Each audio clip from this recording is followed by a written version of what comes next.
It's March the 6th, 2026, and this is a typical day in the life of goat-centric natural farming.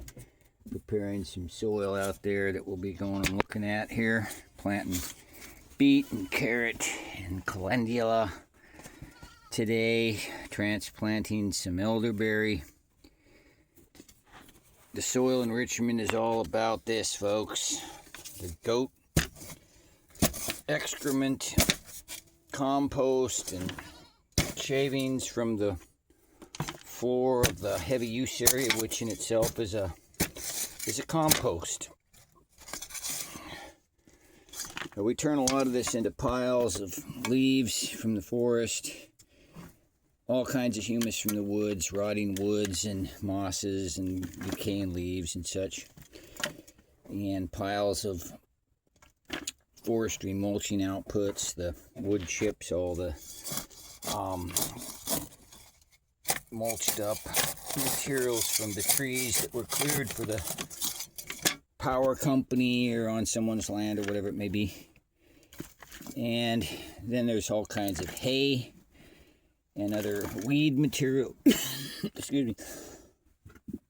A lot of weeds are harvested, actually. We've let a lot of weeds grow, and we just use the organic matter from it. Sometimes they get ahead of you, but they all got value. See weeds growing in the alleyway of some rows of crops that we're growing. But this here is the shavings at the bottom of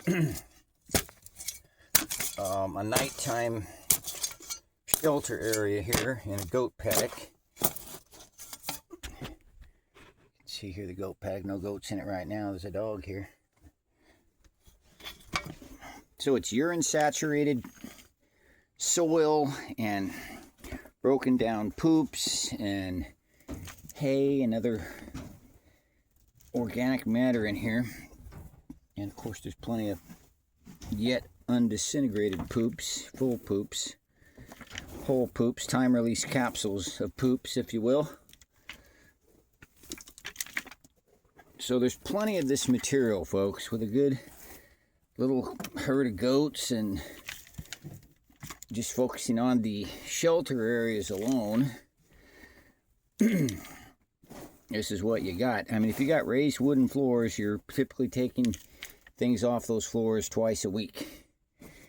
If you've got soil like this, you have to be careful it's not going to get too cold for the goats, but if it's got enough of this kind of material on it, it's typically not getting too cold, and they can just continue to enrich that soil and all the material on the soil for a longer period of time. You don't have to harvest it twice a week.